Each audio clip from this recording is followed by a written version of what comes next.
Hello student, very good morning. Welcome to another video lecture session for tax. In last video lecture session, we complete chapter of salary. Here we are going to start another chapter. As you seen on your screen, its name Goods and Service Tax. In short, it is GST. Very first, without wasting time, we are going to start first from introduction and concept.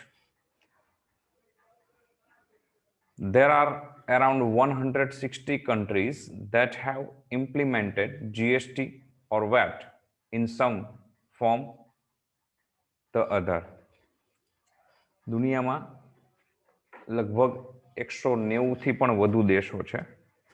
એમાં હાલમાં અત્યારે એવું કહી શકાય 160 કે એનાથી પણ વધુ દેશોમાં જીએસટી અથવા વેટ બંને આમ જુઓ તો ઘણું બધું સિમિલર છે.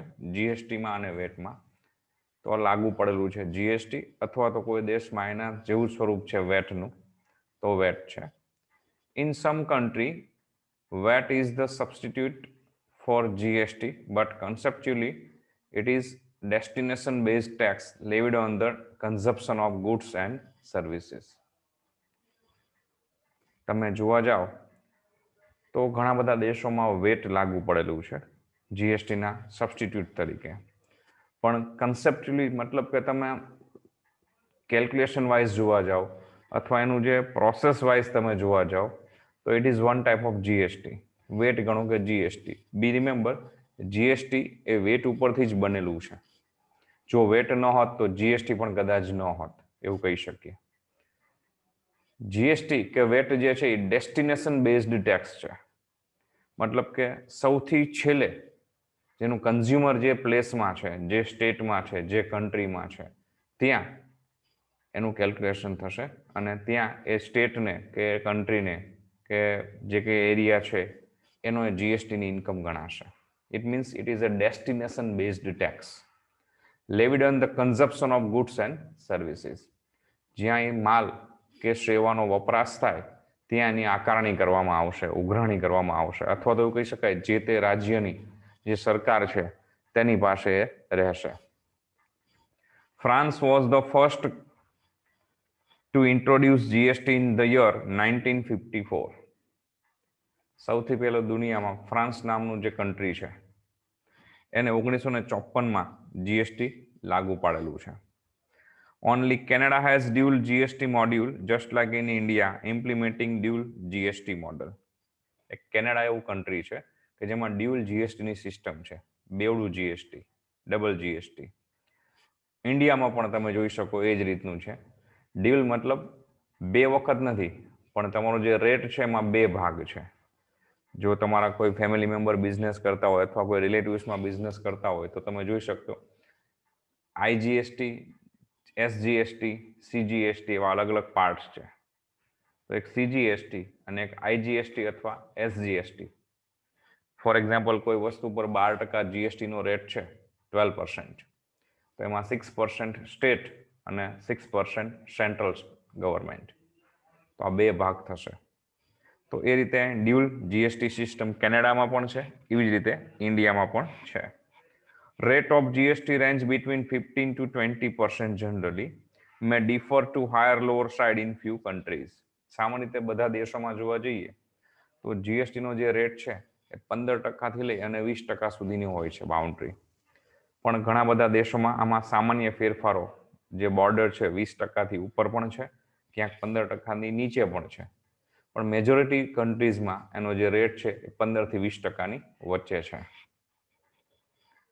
Higher rates of taxation are one of the core reason behind tax evasion. વધારે જીએસટીનો દર છે એનું એક મુખ્ય કારણ એ પણ છે કે લોકો છે હજુ પણ ટેક્સની ચોરી કરે છે, ટેક્સને ટાળે છે, કર છુપાવે છે એવું કહી શકાય. Even developed country like United States, France and other used to see companies manipulating their books to evade tax. જે વિકસિત દેશો છે, અમેરિકા છે, ફ્રાન્સ છે કે એના જેવા ઘણા બધા વિકસિત દેશો કે બહુ ફાઇનાન્શિયલી બહુ સોલિડ છે, એવા દેશોમાં પણ લોકો છે હજી જે હિસાબી ગોટાળાઓ કરે છે, ચોપડાની ઉચાપત ઇન ધ સેન્સ હિસાબો સાચા નથી બતાવતા અને કરની ચોરી કરે છે, કર છુપાવે છે. જીએસટી કેમ ઇન્ટુ ઇફેક્ટ ઓન 1 જુલાઈ 2017. ભારતમાં જીએસટીની શરૂઆત 1 જુલાઈ 2017 થી થયેલી છે. Goods and service tax law is comprehensive, multi-stage and destination-based tax. It is most IMP line. Goods and service tax જે છે એ કોમ્પ્રિહેન્સિવ છે, મલ્ટી સ્ટેજ છે અને ડેસ્ટિનેશન બેઝડ ટેક્સ છે. એનો જે કાયદો છે કોમ્પ્રિહેન્સિવ કયા અર્થમાં? તો જીએસટી લાગુ પડ્યા પછી ઘણા બધા રાજ્યના જે ટેક્સના અલગ અલગ સ્લેબ હતા, ટેક્સ અલગ અલગ ટાઈપના જે ટેક્સ હતા, સેમ વે સેન્ટ્રલના પણ અલગ અલગ જે ટેક્સ હતા એ બધાનો નાશ થઈ ગયો, બધામાં સમાઈ ગયા. કયા કયા છે આપણે આગળ જોઈશું, ડિસ્કશનમાં આવશે. તો ઘણા બધા ટેક્સ બંધ થઈ ગયા. ફોર એક્ઝામ્પલ આપણે એન્ટરટેનમેન્ટ ટેક્સ હતો તો એ બંધ થઈ ગયો, એની બદલે જીએસટી લાગુ. તો બધા રાજ્યોમાં ઓવરઓલ ઇન્ડિયામાં એક સમાન દરે ટેક્સ આવી ગયો અને ઘણા બધા જે અલગ અલગ પ્રકારના ટેક્સ લાગુ પડતા હતા તો એનો અંત આવી ગયો છે. એટલે એને કોમ્પ્રિહેન્સિવ કહી શકાય. મલ્ટી સ્ટેજ, અલગ અલગ સ્ટેજમાં ટેક્સ જીએસટી તમારે લાગે છે. ફોર એક્ઝામ્પલ મેન્યુફેક્ચરર છે એની પાસેથી હોલસેલર પરચેસ કરે છે, હોલસેલર પાસેથી રિટેલર પરચેસ કરે, રિટેલર પાસેથી કન્ઝ્યુમર જે એકચ્યુઅલી કન્ઝ્યુમ કરે છે એની પાસે જશે. તો 3 કે 4 સ્ટેજ જે વચ્ચે આવે છે, દરેક સ્ટેજમાં એકવાર ટ્રાન્સફર થશે ગુડ્સનું કે સર્વિસનું ટ્રાન્સફરેશન થશે, એક જગ્યાએથી બીજી જગ્યાએ માલિકીની ફેરબદલી થશે એટલે એના ઉપર ટેક્સ લાગશે. તો અલગ અલગ સ્ટેજ ઉપર જીએસટી લાગે છે. ડેસ્ટિનેશન બેઝડ ટેક્સ આપણે હમણાં જ જોઈ ગયા કે ઓવરઓલ ફાઇનલી જે અલ્ટિમેટલી કન્ઝ્યુમર એનું જે કન્ઝપ્શન થાય છે ગુડ્સ કે સર્વિસનું, અને એ જે સ્ટેટમાં કે જે કન્ટ્રીમાં કે જે પ્રદેશમાં એ આવે છે ત્યાંની જે ઓથોરિટી હશે ટેક્સની, એ ઓથોરિટીની એના માટે રિસ્પોન્સિબલ છે એને લેવી મતલબ ઉઘરાણી કરવા માટે, આકારણી કરવા માટે. તો એ જે તે રાજ્યનો કે પ્રદેશનો કે સ્ટેટનો એ કન્ટ્રીનો એ ટેક્સ ગણાશે. તો એને એની પાસેથી ઉઘરાણી કરવાની રહેશે અથવા એને એ સ્ટેટને મળશે. Goods and service tax earning out a new era brings out a new era of indirect tax in India. કે ભારતમાં જીએસટી લાગુ પડ્યું એટલે નવું ચિહ્ન માર્ક, સીમાચિહ્ન એવું કહી શકાય, એક નવો એક વિકાસ એવું કહી શકાય કે નવું એક ટેક્સમાં બહુ મોટું જબરજસ્ત રિફોર્મ આવી ગયું, કે એક નવી સીમાચિહ્ન આવી ગયું ઇન્ડિયામાં. ભારતમાં ઘણા બધા સુધારાઓ થઈ ગયા છે, પણ જીએસટીમાં જે ટેક્સનું માળખું સુધરાઈ ગયું, ધ બેસ્ટ વન. અત્યાર સુધી જે ટેક્સનું સ્ટ્રક્ચર હતું એમાં ઘણા બધા ફોલ્ટ હતા, ઘણા બધા લૂપ હોલ્સ હતા, એમાં ઘણા બધાનો અંત આવી ગયો છે. This is an indirect tax would make India a one unified common market. આ ઇનડાયરેક્ટ ટેક્સ છે, જીએસટી ઇનડાયરેક્ટ ટેક્સ છે, પરોક્ષ વેરા છે એવું કહી શકાય. પણ ઇનડાયરેક્ટ ટેક્સ જીએસટી ઇન્ડિયામાં લાગુ પડતા એક કોમન માર્કેટ ખુલી ગયું દરેક લોકો માટે. વર્લ્ડ લેવલનું માર્કેટ એમના માટે ઓપન થઈ ગયું કહી શકાય. અને ટ્રાન્ઝેક્શન તમારે જે સ્ટેટ લેવલના હોય, નેશનલ લેવલના હોય, ઇન્ટરનેશનલ લેવલના કોઈ ટ્રાન્ઝેક્શન હોય, બિઝનેસના, સર્વિસના, તમારા જોબ્સના, તો ઇઝીલી તમે એને હેન્ડલ કરી શકતા થઈ ગયા. This is new tax prove beneficial not only for the common man but for the country as whole. આ જે ટેક્સનું જે નવું સ્ટ્રક્ચર આવી ગયું જીએસટી, એનો લાભ ફક્ત સામાન્ય માણસોને થયો છે એવું નથી, ઓવરઓલ ઇન્ડિયાને, આખા દેશને આનો લાભ મળ્યો છે. સરકારને પણ મળ્યો છે, સામાન્ય માણસોને પણ મળ્યો છે, બિઝનેસમેનને પણ મળ્યો છે, જોબ કરતા વ્યક્તિઓને પણ મળે છે.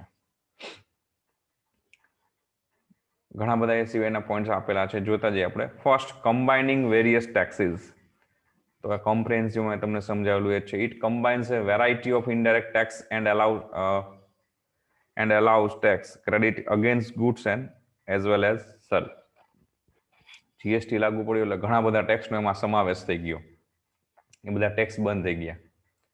જે લોકલ ટેક્સ તમારા એન્ટ્રી ટેક્સ લાગતા હતા, એન્ટરટેનમેન્ટ ટેક્સ લાગતા હતા, એ ઘણા બધા નંબર ઓફ ટેક્સીસ બંધ થઈ ગયા અને એની બદલે કોમન એક જીએસટી આવી ગયું. તો ટેક્સ છે, આ જીએસટી છે, એ ઘણા બધા ટેક્સનું કોમ્બિનેશન છે. Stage wise tax on value addition, એ પણ આપણે જોઈ ગયા મલ્ટી સ્ટેજ.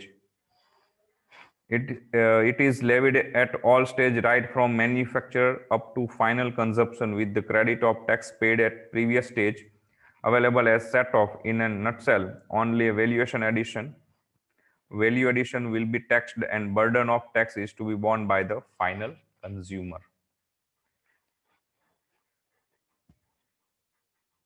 એવું કહી શકાય કે સ્ટેજ વાઇઝ ટેક્સ છે કે જેમ જેમ સ્ટેજ થતા જશે દરેક ટ્રાન્ઝેક્શનના દરેક સ્ટેજ ઉપર એ ટેક્સ લાગુ પડશે. ફોર એક્ઝામ્પલ અહીં આપેલું છે કે મેન્યુફેક્ચરર સૌથી પહેલા ઉત્પાદક જે છે વસ્તુ બનાવનાર જે છે એ ટેક્સ ભરશે. ત્યાંથી જે હોલસેલર છે એની પાસેથી ખરીદી કરશે. એ જે એની હોલસેલરની પાસેથી ખરીદી કરશે તો હોલસેલર જે છે એમાં જેટલી કિંમતનો વધારો કરશે એ વધારાની કિંમત જેટલી એડ કરે છે એનો ટેક્સ ભરશે. ત્યાંથી રિટેલર પાસે જશે. રિટેલર છે એની કિંમતમાં જે વધારો કરે છે એની વેલ્યુએશનમાં એટલો ટેક્સ પાછો એ ભરશે અને સૌથી છેલ્લે ફાઇનલ કન્ઝ્યુમર પાસે પહોંચશે ત્યારે બધો ટેક્સ છે એ ફાઇનલ કન્ઝ્યુમર બેર કરશે. એટલે જે ઉપભોગતા છે એવું કહી શકાય, વપરાશ કરનાર છેલ્લે એને આ ટેક્સ ભરવાનો આવે છે. Number 3, recovery from ultimate consumer. The final consumer will however bear only the tax charged by the last dealer in the supply chain with the set of benefits that are allowed at all the previous stage. કે સૌથી છેલ્લે જે ટેક્સની પૂરેપૂરી recovery છે એ final consumer છેલ્લો જે ઉપભોગ કરતા છે, છેલ્લો વપરાશ કરનાર છે એની પાસેથી વસૂલ કરવામાં આવશે અને બધો જ ટેક્સ એને ભોગવવો પડે છે. યુનિફોર્મ રેટ્સ, એક સરખા સમાન દર. GST is to be charged at the same rate at the national level on the similar product and service, and it's replace almost all the current indirect taxes which are imposed by the central government and the state union territories government. કે આખા ભારતમાં all ઇન્ડિયામાં જીએસટીના છે સમાન દર લાગુ પડી ગયા છે. કે પછી કોઈ વસ્તુ છે એ ગુજરાતમાં જે જીએસટીનો રેટ છે તમે રાજસ્થાનમાં જાઓ, મહારાષ્ટ્રમાં જાઓ, પંજાબમાં જાઓ તો એ વસ્તુ પર જીએસટીનો એ જ રેટ રહેશે. એટલે ઓવરઓલ ઇન્ડિયામાં જીએસટીનો રેટ કોમન કરી નાખ્યો છે. હા, એના રેટ છે એ અલગ અલગ હશે પણ એની પ્રોડક્શન વાઇઝ અને અલગ અલગ કેટેગરી વાઇઝ એના રેટ છે. પણ એ કેટેગરી જે છે એ કેટેગરીમાં જે વસ્તુ આવે છે એનો રેટ દરેક સ્ટેટમાં કોમન રહેશે. Destination based tax. GST is however consumption based tax, which means that the tax which is paid at the point of ultimate sale. Destination based. આપણે અગાઉ પણ ડિસ્કસ કરી ગયા જ કે જીએસટીનો જે દર છે, જીએસટી જે છે એ કન્ઝપ્શન બેઝડ ટેક્સ છે. એટલે જેમ જેમ એનો વપરાશ થશે ઉપયોગ કરનાર છે એને ટેક્સ ભરવાનો આવશે. મતલબ સૌથી છેલ્લે જે વસ્તુ વાપરે છે, વસ્તુનો ઉપયોગ કરે છે, સેવાનો જે ઉપયોગ કરે છે એને બધો ટેક્સ ભરવાનો છે, ભોગવવાનો છે. Place of accrual of tax. The tax would accrue to the taxing authority which the jurisdiction over the place of consumption, which is also termed as place of supply. કે કર ઉઘરાવવાની, આકારણી કરવાની જવાબદારી અથવા અધિકાર કોનો છે? તો સૌથી છેલ્લા વસ્તુનો કે સેવાનો જે ઉપયોગ કરે છે કન્ઝ્યુમર જેને આપણે કહીએ છીએ.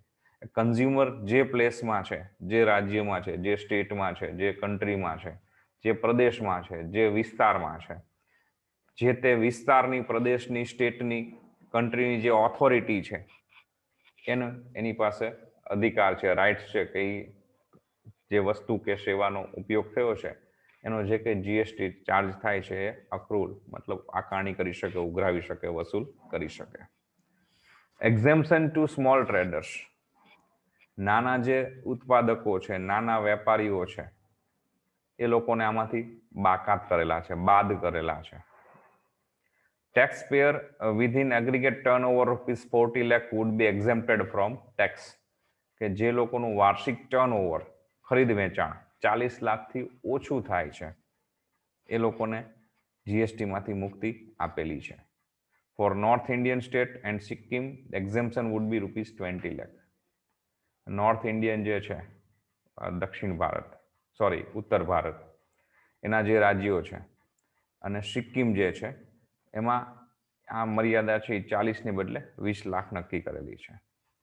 Aggregate turnover shall include the aggregate value of all all taxable and non-taxable, non-GST supplies, exempted nil rate supply, and export of goods and or services and excluded tax under GST. Aggregate turnover નો મતલબ શું છે કે taxable હોય, non taxable હોય, non GST supply હોય એવી કોઈ પણ વસ્તુ કે કોઈ પણ સેવા તમે બિઝનેસ કરો છો, સર્વિસ કરો છો, મતલબ સર્વિસ પ્રોવાઈડ કરો છો, તો ટેક્સેબલ હોય, નોન ટેક્સેબલ વસ્તુ હોય, નોન ટેક્સેબલ સર્વિસ હોય, જીએસટીની અંડરમાં આવતી હોય, જીએસટીની અંડરમાં સમાવેશ ન થતો હોય, એક્ઝેમ્પ્ટેડ હોય, કરમુક્ત હોય, અથવા તો એક્સપોર્ટનો બિઝનેસ હોય, export of goods and or service and exclude tax under GST, જીએસટીમાંથી જુદું રાખેલું હોય, બાદ કરેલું હોય, આવી કોઈ પણ સર્વિસ કે કોઈ પણ પ્રોડક્ટ તમારી હોય તો એ બધાનું કોઈ પણ વસ્તુ એમાં સમાવેશ થઈ જાય છે. એનો એગ્રીગેટ ટર્નઓવર જે છે એ આમાં નક્કી કરેલું છે. મતલબ 40 લાખ ને 20 લાખની જે મર્યાદા છે એમાં એવું ક્વોલિફાઈ નથી કરેલું કે આ વસ્તુની ટર્નઓવર 40 લાખ કે આનું આ સર્વિસનું ટર્નઓવર 20 લાખ કે આનું 40 લાખ. એવું કોઈ પણ વસ્તુ હોય, કોઈ પણ સેવા હોય જે ટેક્સેબલ હોય, નોન ટેક્સેબલ હોય, નોન જીએસટીમાં આવતી હોય, એક્સપોર્ટ કરતા હોય કોઈ પ્રોડક્ટ કે સર્વિસ કોઈ પણ, તો બધાનો એમાં સમાવેશ એગ્રીગેટમાં થઈ ગયો છે. Number 8, registration under GST. Anyone selling goods or providing services worth more than ₹20 lakh must get registered under GST. કોઈ પણ વેપારી છે, કોઈ પણ બિઝનેસમેન છે, કોઈ પણ સર્વિસ પ્રોવાઈડર છે કે જે પોતાનો બિઝનેસ છે એનું ટર્નઓવર 20 લાખથી વધારે થાય છે અને જીએસટી રજીસ્ટ્રેશન કરાવવું ફરજિયાત છે, જરૂરી છે.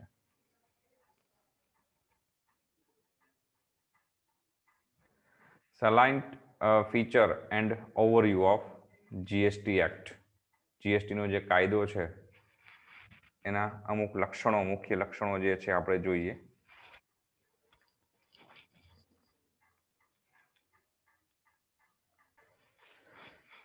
તો સેલિયન્ટ ફીચર્સ મતલબ મુખ્ય લક્ષણો આપણે જોઈએ તો એમાં ફર્સ્ટ વન છે principle adopted for subsuming the various central, state and local levies were examined to identify their possibility of being subsumed under GST, while identifying the following principles were kept in mind. કે કોઈ પણ central કે state કે local authority છે જે આ જીએસટીની આકારણી કરે છે તો એ લોકોએ નીચેની બાબતો છે, નીચેના સિદ્ધાંતો છે એમના ધ્યાનમાં રાખવાના છે કે જ્યારે જીએસટીનું કલેક્શન કરતા હોય, એસેસમેન્ટ કરતા હોય તે સમયે. સબસમેશન મતલબ કે tax or levies to be subsumed should be primarily in the nature of indirect taxes, either on the supply of goods or on the supply of service. કે જે તમે ટેક્સનું એસેસમેન્ટ કરો છો, કરની આકારણી કરો છો, એમાં પ્રાઇમરલી મતલબ પ્રાથમિક લેવલે તમે જુઓ તો એ ઇનડાયરેક્ટ ટેક્સ છે, પ્લસ એમાં સપ્લાય ઓફ ગુડ્સ એટલે માલની સપ્લાય થાય એ, અને સપ્લાય ઓફ સર્વિસ સેવાની સપ્લાય થાય એ બંનેનો સમાવેશ અંદર થઈ ગયેલો છે. Transaction chain. Taxes or levies to be subsumed should be part of the transaction chain, which commences with import, manufacture, production of goods or provision of service at one end and the consumption of goods and service at the other. તો આ chain system છે આખી, એવું કહી શકાય કે અહીંયા ટ્રાન્ઝેક્શનનો જે ચેઇન છે કઈ રીતે કે તમે ગુડ્સ ઇમ્પોર્ટ કરો છો અથવા એને મેન્યુફેક્ચર બનાવો છો, તો એ વસ્તુ તમે જે બનાવો છો કે સેવા તમે જે ઊભી કરો છો, મતલબ એવું કહી શકાય સેવા જે પૂરી પાડવાનો શરૂઆત કરો છો ત્યાંથી શરૂ કરીને વચ્ચે વચ્ચે જે ચેઇનમાં માણસો આવે છે ત્યાંથી સૌથી છેલ્લે એનો જે ઉપયોગ કરનાર છે ત્યાં સુધી એ સેવા પહોંચે છે કે એ વસ્તુ પહોંચે છે. તો એ દરેક સ્ટેજ ઉપર ટેક્સ લાગશે, જીએસટી લાગશે, પણ એને જેટલો જીએસટી આગળના સ્ટેજ માટે ભરેલો છે એ અહીંયા જે જીએસટી વસૂલ કરશે એમાંથીને બાદ મળશે. ઉપરનો જે ડિફરન્સ છે એ જ એને પે કરવાનો થશે. નંબર 3 છે free flow of tax credit. The subsummation should be result in free flow of tax credit in intra and interstate level.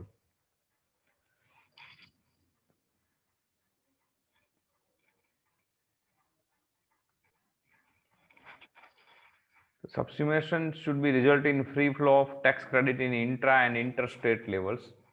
મતલબ કે અહીંયા ટેક્સ ક્રેડિટ જે મળે છે, કર જે જમા મળે છે ટેક્સ, એમાં તમારું સ્ટેટમાં અંદરો અંદરનું કોઈ સર્વિસ કે ગુડ્સની સપ્લાય હોય તો એનું પણ મળે છે. ઇન્ટરસ્ટેટ મતલબ અન્ય રાજ્યોમાં, આંતરરાજ્યોમાં પણ ખરીદ વેચાણના વ્યવહાર થયેલા હોય, સેવા તમે પૂરી પાડેલી હોય, સર્વિસ પ્રોવાઇડના ટ્રાન્ઝેક્શન હોય તો એનું પણ તમને ટેક્સ ક્રેડિટ મળે છે. The taxes, levies and fees that are not specifically related to supply of goods and service should not be subsumed under GST. જે ટેક્સ કે જે તમે ઉઘરાવો છો એની આકારણી કે એની ફી જે specifically related to supply of goods and service should not be subsumed under GST. જીએસટીની અંડરમાં જે ગુડ્સ કે જે સર્વિસનો સમાવેશ નથી થયેલો એનું ક્લિયરિફિકેશન આપેલું છે, એને વિશેષ અલગ રાખેલા છે. તો ઘણી બધી અમુક સેવાઓ કે અમુક ગુડ્સ જે છે, નંબર ઓફ ગુડ્સ કે નંબર ઓફ સર્વિસીસ જેનો જીએસટીની અંડરમાં કન્સિડર નથી કરેલું, એ પણ સ્પેશિયલી એનો અલગ ટેક્સ ચાર્જ અથવા તો એનો અલગ ટેક્સ ટાઈપ નક્કી કરેલી છે. Number 4, ensuring revenue fairness. Revenue fairness for the both the union and the state individually would need to be attempted. Revenue fairness મતલબ જે આવક થાય છે એ સ્પષ્ટ અને ચોખ્ખી આવક થાય છે રાજ્ય માટે અને સેન્ટર એટલે કેન્દ્ર સરકાર અને રાજ્ય સરકારની જે આવક છે એની બહુ સ્પષ્ટતા કરેલી છે કે આ જે ટેક્સનો રેટ છે આટલો રાજ્ય સરકારનો ગણાશે, આ જે ટેક્સનો રેટ છે એ કેન્દ્ર સરકારનો ગણાશે. The GST has replaced the following taxes. આપણે હમણાં અગાઉ જોઈ ગયા કોમ્પ્રિહેન્સિવ. તો એ કોમ્પ્રિહેન્સિવ શું કામ છે આના ઉપરથી ખ્યાલ આવશે. The GST has replaced the following taxes. GST આ બધા ટેક્સ અલગ અલગ લાગતા હતા એની બદલામાં બધાની બદલામાં કોમન એક GST આવી ગયું. Number 1, tax which used to be levied and collected by the states. રાજ્ય લેવલે તમે જે ટેક્સની આકારણી કરતા હતા રાજ્ય સરકાર દ્વારા જે કર ઉઘરાવવામાં આવતા હતા એમાં કયા કયા છે? તો એમાં નંબર 1 છે state VAT, central sales tax, luxury tax, entry tax of all form, entertainment and amusement tax except when levied by the local bodies, tax on advertisements, purchase tax, tax on lotteries, betting and gambling, state charges and cesses so far as they relate to supply of goods and services. તો લગભગ તમે જોઈ શકો 9 પ્રકારના અલગ અલગ tax જે રાજ્ય દ્વારા ઉઘરાવવામાં આવતા હતા આ બધા જ ટેક્સ બંધ થઈ ગયા અને આ બધાને બદલામાં કોમન જીએસટી આવી ગયું. સો જીએસટી ઇઝ કોમ્પ્રિહેન્સિવ. આ માટે જીએસટીને કોમ્પ્રિહેન્સિવ ખૂબ જ વિશાળ ગણવામાં આવે છે, ખૂબ જ મોટું ગણવામાં આવે છે. નંબર 2 માં છે central tax which are subsumed under the GST. તો સેન્ટ્રલ દ્વારા એટલે કે કેન્દ્ર સરકાર દ્વારા જે કર અલગ અલગ ઉઘરાવવામાં આવતા હતા જીએસટીમાં એમાંના કયા ટેક્સીસનો અંદર આમાં સમાવેશ થઈ ગયો છે એ આપણે જોઈએ. તો સેન્ટ્રલ એક્સાઇઝ ડ્યુટી, જ્યાં સામાન્ય રીતે એક્સાઇઝ ડ્યુટી જ્યાં માલનું ઉત્પાદન થતું હોય ત્યાં લાગતી હોય એનો પણ જીએસટીમાં સમાવેશ થઈ ગયો, મતલબ હવે બંધ થઈ ગયું. સેન્ટ્રલ એક્સાઇઝ ડ્યુટી બંધ થઈ ગઈ, જીએસટી આવી ગયું. Duties of excise, medicinal and toilet preparations, additional duties of excise, goods of special importance, additional duties of excise, textile and textile product, additional duties of customs, commonly known as CVD, special additional duty of customs SAD, service tax, central surcharge and cesses as far as they are related to the supply of goods and services. તો central tax central દ્વારા, કેન્દ્ર સરકાર દ્વારા જે અલગ અલગ tax લાગતા તેમાં લગભગ 8 પ્રકારના ટેક્સ બધા નીકળી ગયા, બંધ થઈ ગયા, અને બધાને બદલામાં કોમન જીએસટી આવી ગયો અને એનો રેટ પણ ફિક્સ થઈ ગયો. So that is this way GST is very comprehensive and destination based tax. Number 3 છે commodities kept